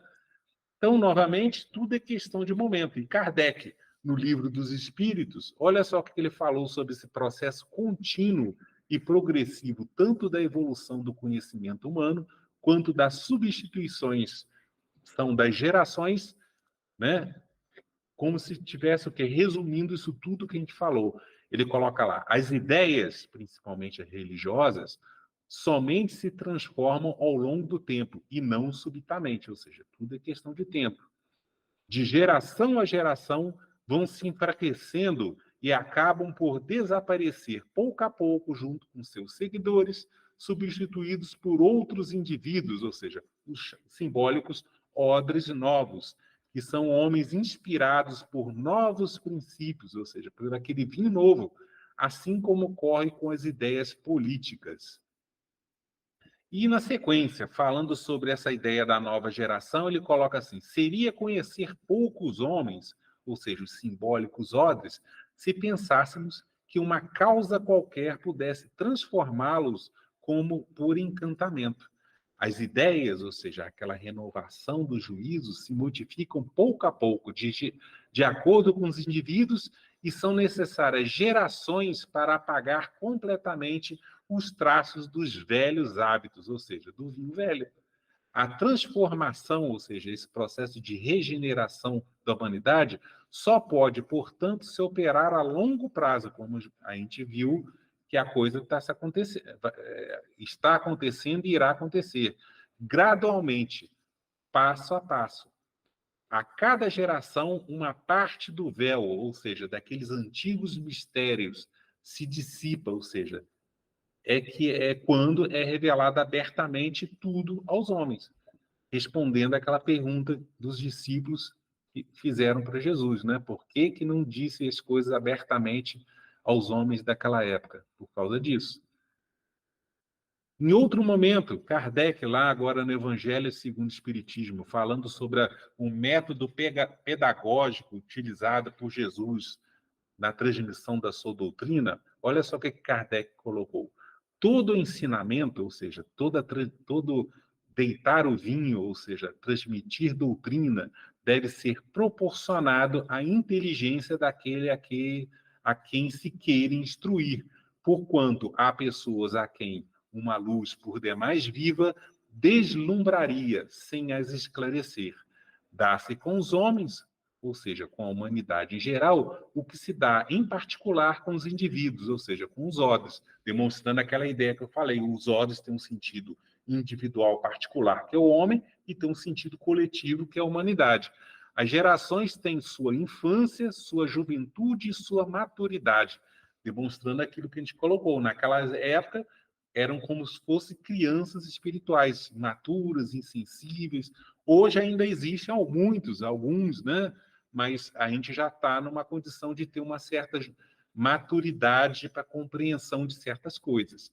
Cada coisa tem de vir na época própria, e a época é agora. A semente, aí ele remetendo àquele ensino da parábola do semeador, que é a semente, que é o símbolo da doutrina divinal, lançada à terra fora do momento certo, ou seja, fora da estação, ou antes do tempo determinado, não germina. E a seguir ele disse, mas o que a prudência manda calar, ou seja, aquilo que não se deve revelar abertamente, mantendo-se ainda em segredo, por isso que existem os antigos mistérios judaicos, que só eram revelados aquele ciclo restrito de alguns discípulos, né? Momentaneamente, cedo ou tarde, será descoberto, porque chegados a certo grau de desenvolvimento espiritual, os homens, ou seja, agora os simbólicos odres novos, procuram por si mesmo a luz viva, ou seja, o vinho novo, porque pesa-lhes a obscuridade. Por isso que vocês estão aqui, né? Nós estamos vendo aqui 30 pessoas assistindo, não é isso? Contando com outros que estão aqui assessorando, né? Nós estamos buscando a luz viva. Desta forma, naquele momento convinha àquela geração, ou seja, aos odres velhos, apenas um contato preliminar, ou seja, apenas um remendo com as novas ideias trazidas pelo Cristo, aquelas que ainda foram transmitidas ao povo com uma linguagem, ou seja, com uma roupagem simbólica e parabólica, repleta de figuras e alegorias, ou seja, com o remendo de pano novo, ou seja, as parábolas são remendos de pano novo, assim como se ele estivesse de fato, né? Aí aqui eu vou trazer aquela ideia que eu já antecipei para vocês, que consta na parábola da água e do vinho, que se vocês quiserem, um dia eu posso trazer para vocês aqui em estudo, mas para quem tiver mais curiosidade, na minha página no YouTube consta lá o ensino dessa parábola, né, referente às bodas de Caná, que ela trata que como se ele estivesse misturando o seu vinho, ou seja, o cristianismo, com a água do judaísmo, conforme abordado nessa passagem das bodas de Caná. Ou seja, os homens daquela época, os odres velhos, já estavam acostumados, por isso que Jesus, Kardec colocou, ele adaptou, né? Eles já estavam acostumados àquele estilo de linguagem metafórica, conforme a cultura linguística do seu povo, que nós hoje, lendo aquilo tudo contido nas escrituras, a gente tem dificuldade, porque às vezes falta conhecimento de coisas da cultura linguística e cultura daquele povo, cultura linguística, cultura profética, outros ensinos que às vezes eles tinham contato e nós hoje, do século XXI, não temos, e que foram transmitidos àquela época através dos ensinos preliminares dos diversos profetas judeus do Antigo Testamento. Por isso que a gente viu que muitos ensinos dos evangelhos têm uma concordância muito direta com os ensinos contidos no Antigo Testamento, que é a Torá judaica, a Taná, né? Logo, sobre o real significado da palavra geração, Jesus se referiu, na verdade, como a gente viu, a um estágio sucessivo e futuro, um tempo em que esta humanidade, que somos nós, né, já nos preparando para isso, onde as roupas velhas e os odres velhos estariam mais esclarecidos e receptivos à aceitação das novas ideias, ou seja, do remendo novo e do vinho novo. Por quê? Porque aí, né, simbolicamente, o odre não vai estourar e nem a roupa irá rasgar. E com isso espiritualmente mais capacitada para compreendê-las. E dessa forma, esta humanidade conseguiria, consequentemente, alcançar um outro patamar superior de percepção, de compreensão, entendimento, enfim, de conscientização da luz da verdade das coisas espirituais, conseguindo o quê? Espiritualizar-se, de acordo com a lei do progresso, promovendo as necessárias mudanças. E isso é o que é o mais importante, não só em si, mas também em suas instituições, transformando assim o nosso mundo. Nos séculos futuros, mediante as sucessivas encarnações ou gerações da humanidade terrena, que a gente pode usar aquele linguajar que são as simbólicas lavagens de roupas velhas, a nova geração de homens, ou seja, aqueles homens com as suas roupas, com os remendos novos que somos nós, de acordo com os seus progressos atingidos, com suas conquistas intelectuais e morais em um estágio ou patamar superior de compreensão das coisas espirituais, estaria, então, enfim, no ponto de se tornar o quê? As roupas novas, ou seja, os odres novos capazes de receber, de aceitar e de conservar em si aquele prometido vinho novo da terceira revelação divinal, que a gente considera ser o Espiritismo. Por isso que Kardec, no Evangelho segundo o Espiritismo, falando sobre a terceira revelação, esse outro consolador, que é o Espiritismo, disse: o Espiritismo, ou seja, o simbólico vinho novo, veio completar neste ponto, como em vários outros, o ensino do Cristo, ou seja, aquele antigo vinho ainda misturado com água, que é o cristianismo, fazendo-se quando os homens da nova geração já se mostrarem maduros bastante para aprender a verdade. Com o Espiritismo, a vida futura espiritual deixa de ser simples artigo de fé, mera hipótese, torna-se uma realidade material que os fatos demonstram, porquanto são testemunhas oculares os próprios espíritos que as descrevem em todas as suas fases, em todas as suas circunstâncias. Com isso, gente, concluímos o estudo de hoje. E agora, aproveitando, fazer o meu momento merchandising, né, de divulgação e apresentação dos meus estudos, dos meus livros. Esse primeiro livro lançado é o Sermão Profético de Jesus. Então, para aqueles que querem compreender melhor isso tudo que a gente falou aqui, e muito mais outras coisas que tratam das profecias para o tempo do final dos tempos, eu apresento esse livro, que é a Visão Espírita do Final dos Tempos. Eu tenho também esse outro livro lançado, que é Três Homens Apenas um Espírito, que trata justamente da missão daquilo que a gente viu lá no livro do Apocalipse. Quem é o cálice da ira de Deus que vai trazer o vinho novo, né? Esse outro livro, O Relógio Cósmico de Deus, que é um ensaio, uma passagem por várias passagens do Antigo e do Novo Testamento, sempre com a visão espírita, demonstrando que existe um planejamento cronológico que se cumpre perfeitamente. E eu lancei esse ano, né, o Sermão Profético, volume 2, onde, embora no primeiro volume, eu tratei mais basicamente do sermão profético em si. Mas após o sermão, Jesus proferiu 6 parábolas. Então, no volume 2, eu aprofundo o ensino do sermão profético contido nos esclarecimentos dados por essas 6 últimas parábolas, e principalmente a gente comenta principalmente aquele último capítulo do livro A Gênese, que trata das repercussões de tudo aquilo que estava previsto acontecer, ou seja, algumas tendências para o futuro da humanidade, ou seja, coisas que já aconteceram, que estão acontecendo e talvez coisas que ainda vão acontecer. Então, gente, obrigado pela paciência e atenção de vocês. Até uma próxima oportunidade. Nossa, que legal. Quando tu falaste, Wallace, da doutrina, que ela era misturada com o judaísmo, o cristianismo. Eu nunca tinha pensado assim. É claro que Jesus, como judeu, e não veio modificar a lei, ele não trouxe uma lei nova, ele veio completar a lei.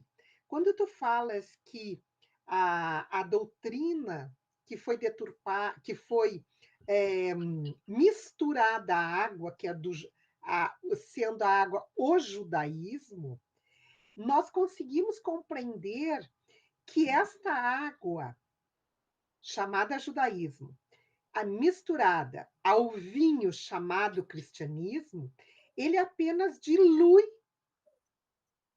ele vem ser adulterado depois com a introdução de outras filosofias. Isso mesmo. Essa é a E ideia. eu nunca tinha pensado assim. Por quê? Porque nós sabemos que a nossa doutrina cristã, ela é judaico-cristã. E hoje eu consegui compreender, a nossa doutrina é cristã. Ela foi alicerçada no judaísmo porque Jesus era judeu. Mas a tarefa dele era de trazer a mensagem de Deus, que era o cristianismo. Então, o que nós temos que entender, pelo menos é assim que eu vi hoje, e eu gostaria que tu me corrigisses, é que a doutrina cristã não é uma doutrina judaico-cristã, é uma doutrina cristã. É, vamos colocar assim, a doutrina que eu chamei de divinal, que a gente pode falar assim, que é a verdadeira vontade de Deus, ela se expressa para nós do mundo através de uma doutrina humana. A doutrina de Moisés, ela foi adaptada à evolução, à etapa evolutiva dos homens daquela época, mas ele já continha os princípios da doutrina divinal nela. Jesus veio adaptando a sua nova doutrina, o cristianismo, ao modelo, a mesma roupagem do antigo judaísmo, trazendo o quê? O que já estava deturpado naquela época. Então, trazendo o quê? Uma nova visão, uma interpretação sobre o que seria o quê? O verdadeiro entendimento dos princípios já contidos no judaísmo. Mas ele trouxe não abertamente, igual a gente recebeu a doutrina espírita hoje. Porque muitos hoje leem a doutrina espírita e não conseguem fazer essa ligação com os antigos ensinamentos judaico-cristãos, mas eles já estavam lá. Né? Então, o que a gente chama de cristianismo, o termo que eu costumo usar, né, que seria o mais correto dentro dessa linha de sequência de transmissão da doutrina divinal, seria o judaísmo renovado, que chamou-se cristianismo, ou seja, a doutrina ensinada por Jesus. Mas ele prometeu um vinho novo, que é a nova doutrina que a gente chama hoje de espiritismo. Mas a gente tem que lembrar que lá na Revista Espírita, eu acho que é a Revista Espírita, o São Luís, que é o patrono da Sociedade Espírita de Paris, o que ele diz lá? Que o espiritismo é o cristianismo da Idade Moderna. O que ele está querendo dizer? É o cristianismo renovado. Então, na realidade, todo esse processo, desde o antigo judaísmo até a terceira revelação, que é o espiritismo, é o quê? É tentar trazer uma nova linguagem sobre velhos ensinos já transmitidos, sempre trazendo coisa nova, proporcionada ao nível de entendimento das pessoas, mas os princípios são os mesmos. Ou seja, a moral de Jesus, se você for olhar só o ensino moral, ele está todo contido no judaísmo de Moisés. E se você for olhar a moral da doutrina espírita, o que é ensinado lá? Amar a Deus sobre todas as coisas e o próximo como assim mesmo. Não faça ao outro aquilo que não queira que seja feito por você.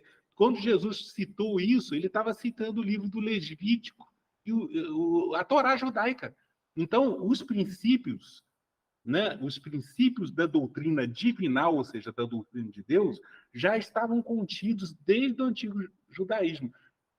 Ele tem que ser transmitido, adaptado a condição de cada um receber aquilo é deturpado ao longo do tempo. Então, o judaísmo foi deturpado, Jesus veio trazendo um remendo de pano velho, mas remendou, ou seja, trouxe uma renovação de entendimento. Ou seja, vocês estão deturpando, né? O que ele falou lá no Sermão da Montanha? Os antigos dizem isso, eu, porém, digo isso. Não é que ele estava mudando, ele estava trazendo uma nova forma de entendimento, porque o judaísmo rabínico estava deturpando as ideias. Então, ele estava trazendo uma interpretação sobre o judaísmo original, de Moisés. Né? Hoje, a doutrina espírita trouxe o quê? A visão original do cristianismo primitivo, porque ela foi deturpada pelo cristianismo romano durante o longo período da Idade Média. Mudou-se muita coisa. E a gente viu a ideia que eu tentei transmitir. O remendo ficou, rompeu, né? Aquele pretenso remendo de pano novo, rompeu a roupa velha do judaísmo e deixou o quê? O cristianismo com os buracos bem maiores. Que a doutrina espírita veio tentar o quê? De novo, né? Renovar, esclarecer aquilo tudo. Então, a ideia é essa. Né? Mas sabe por que eu fiz essa diferenciação? Porque os judeus não se tornaram cristãos a tal ponto que a religião, os religiosos judeus, não reconhecem Jesus como Messias, e sim como um profeta. Mas a ideia que tem que entender, pelo menos eu penso assim, sabe? Não é ninguém tem que se converter a religião nenhuma.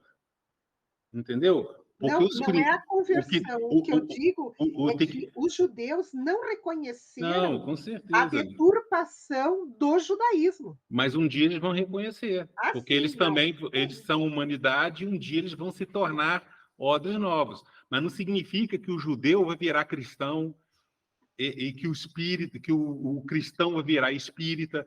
Né? Não é aquilo que falou assim, qual que é a religião do futuro? É o espiritismo? Não, o espiritismo será o futuro das religiões. O que ele está querendo dizer? Aqueles verdadeiros princípios farão parte da base doutrinária de todas as religiões do mundo.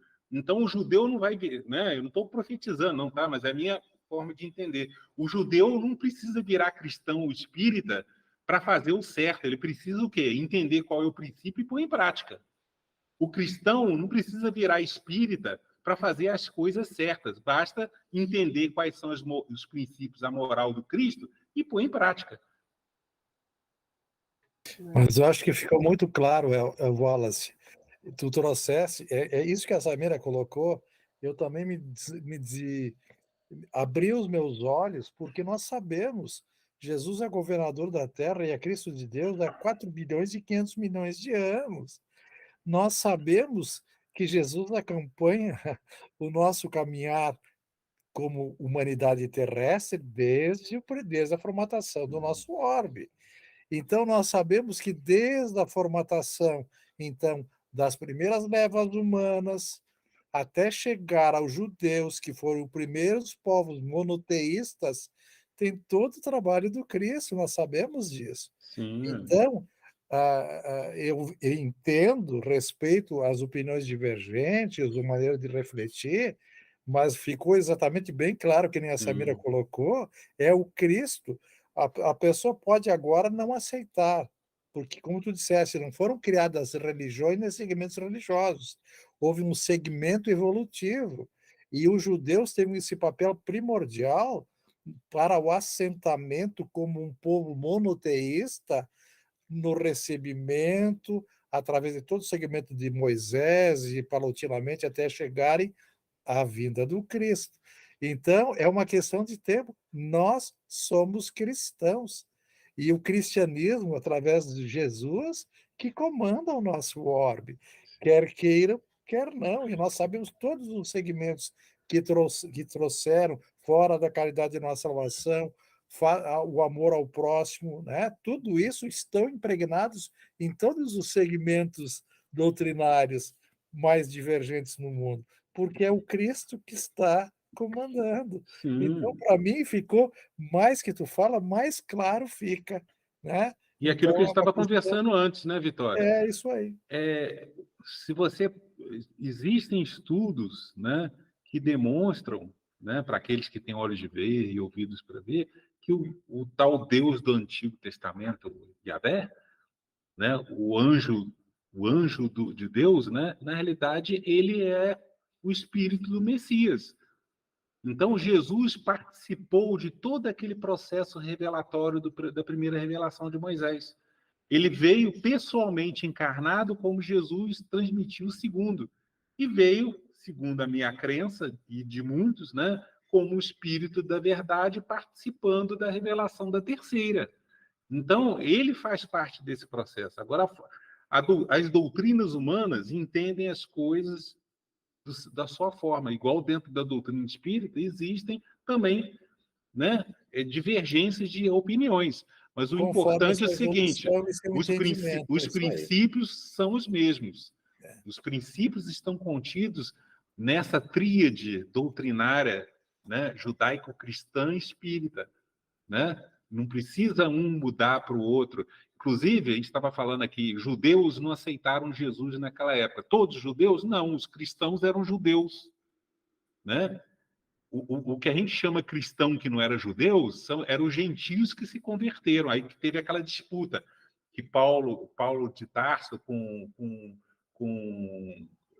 outros Mas os discípulos. judeus perseguiram os cristãos, então eles perseguiram Sim, os mais indivíduos ortodoxos. de mesma religião de É. base. E, Eram e, judeus perseguindo os judeus. o primeiro concílio da igreja cristã foi... Qual foi a temática dela? Era para saber o seguinte: os gentios tinham que se converter os não-judeus, os gentios tinham que se converter ao judaísmo para seguir o evangelho do Cristo ou não? Aí ficou-se entendido, né, a tese de Paulo de que eles não precisavam se converter ao judaísmo para seguir a Cristo. Sim, inclusive, Entendeu? o grande questionamento era que todos tinham que ter inicialmente circuncisados, para depois ingressarem a serem Ou cristãos. seja, muitos dos discípulos de Jesus entenderam isso, que para seguir o chamado cristianismo, porque eles eram judeus naquela época, né, eles entendiam que os outros tinham que se circuncidar, ou seja, se converter ao judaísmo para seguir a boa nova de Jesus. Aí Paulo de Tarso fala, não, mas não é que ele criou uma nova religião, é uma religião, é uma visão judaico-cristã de não-judeus. Mas muitos Não, judeus permaneceram como judeus seguindo Jesus.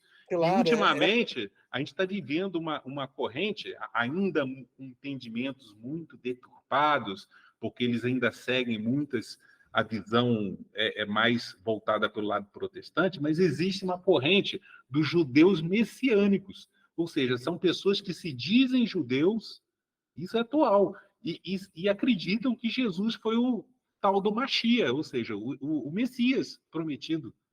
Então, é igual no cristianismo existem divergências e até inflexíveis de opiniões, no judaísmo até hoje também existe isso. Então, existe judeu que até hoje não aceita Jesus como Messias, mas existem muitos judeus que acreditam que Jesus foi o Messias, mas só que eles não, nem por causa disso, eles se converteram ao cristianismo. Por isso que eu falei, não há necessidade de se converter, mudar de religião. O mas é perfeito, importante porque é sim. um só rebanho, um só pastor. Nós sabemos disso. A Mas profecia é: um dia haverá uma única religião. Qual é? É aquilo que Kardec deixa bem claro. Ninguém sabe. Mas não será também o espiritismo. Mas ele sabe que os princípios da doutrina espírita, que são os princípios já contidos tanto no cristianismo quanto no judaísmo, fará parte de todas as religiões que permanecerem no futuro. Será a religião do amor. Sim, é isso mesmo. É aquilo que Jesus falou lá. O que adianta fazer isso, holocaustos, isso, né? Ou seja, o que adianta levar água fluidificada no centro, ficar ouvindo palestra, ou eu participar ir na igreja, comungar, fazer isso, ou ficar lá no judaísmo fazendo sacrifícios, jejum, não sei o quê, se eu não colocar em prática a moral do Cristo, que é a moral judaica, ou seja, ser misericordioso, observar o próximo como irmão, amar o próximo como a si mesmo, fazer ao outro aquilo que eu gostaria que fizesse comigo mesmo. Essa é a lei e os profetas, não foi isso que Jesus ensinou? Exatamente isso. Muito bom. Nós temos alguns comentários. Maravilhosa palestra, diz a Adriana. Como é bom estarmos vivendo nestes tempos e podermos entender estas coisas. É aquilo que eu te falei. Nunca antes ficou tão patente, tão nítido que nós estamos vivendo estes tempos, os tempos chegados das Sim. parábolas, das predições, de tudo estamos vivenciando. Por isso que nós precisamos de pessoas estudiosas como Wallace, que se aprofunda, que estuda e que nos traz mastigadinho, né, Wallace? Isso, que faz essa associação entre as três revelações, né? Porque Maravilhoso. isso é o mais importante. E Eu os quatro repito, níveis. muita gente lê a doutrina espírita em vários pontos da doutrina espírita e não consegue entender que lá está, numa nova linguagem, tudo aquilo que está escrito na primeira e na segunda revelação. Ou seja, a mensagem é a mesma, ou seja, são várias parábolas, ou seja, a gente está fazendo um passeio nos evangelhos e, consequentemente, um passeio nas antigas escrituras judaicas, que é o Antigo Testamento da Bíblia. E a gente está vendo o quê? Que o Espiritismo, além de trazer questões morais, ele traz abertamente a revelação desses antigos mistérios judaicos, ou seja, são poucas pessoas que entram nessa linha. Né? E o que eu me propus nesses trabalhos é mostrar o seguinte: a gente não deve considerar aquilo é coisa antiga, aquilo lá a gente não deve esquecer, aquilo a gente deve largar, agora é só o espiritismo. E é por causa disso que muitas doutrinas deturpadas estão adentrando também na doutrina espírita. Ou seja, o joio ainda está presente até na doutrina espírita. Né? Está. O vinho misturado com vinagre e fel não está só adulterando o cristianismo, não. Também está adulterando a doutrina espírita. A gente tem que ficar alerta, vigilante para isso. Bem lembrado, muito bem lembrado. Nós temos grupos de estudos e estamos, inclusive, fazendo esses comentários que nós estamos percebendo a relativização dos princípios morais do Cristo, de acordo com os interesses de A ou de B, dentro do próprio movimento. Muito bom mesmo. Bem, meu querido, nós temos vários parabéns, gratidão do Edson, do Fábio, da Ivana, da Luciana, da Diva, da Ruth, todos grandes estudiosos também da doutrina espírita e sequiosos dessa inter-relação que tu fazes entre a doutrina espírita e as outras duas revelações. Muito, muito bom. Wallace, nós te agradecemos de coração. Sabes que a AME Serra Gaúcha é um local onde tu podes e deves trazer os teus estudos para compartilharmos. Nós estamos sempre abertos para te ouvir e queremos agora ouvir as tuas considerações finais e se tu puderes nos dar também a prece final.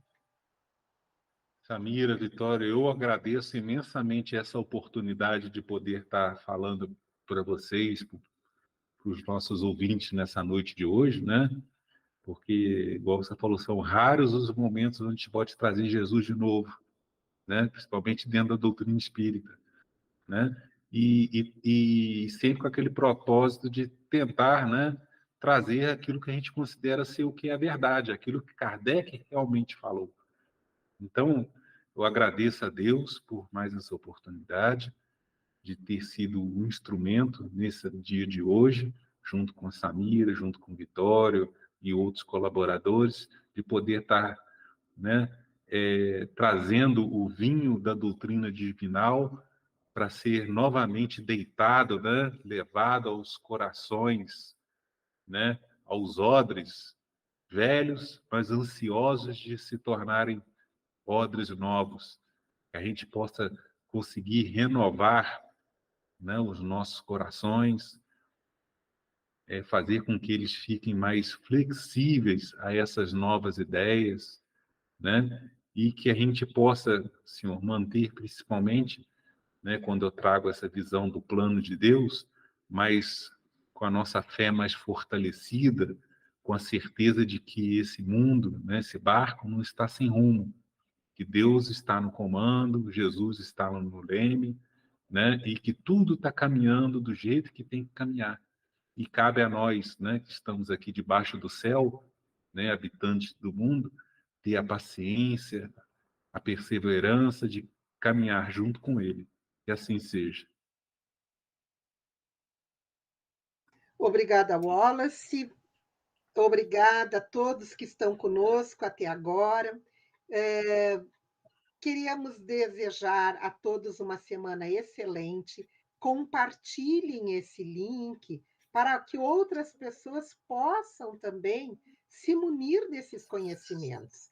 Deixem os seus comentários, o seu like, para que também a própria plataforma entenda que esse é um conteúdo relevante para oferecer para outras pessoas. Muito obrigada a todos. Fiquem com Deus, tenham uma ótima semana e segunda-feira estaremos aqui novamente pelo canal da TV AME Serra Gaúcha. Boa noite a todos. Boa noite a todos. Boa noite, gente. Boa noite. Fiquem com Deus. Obrigado, Wallace. Um grande abraço.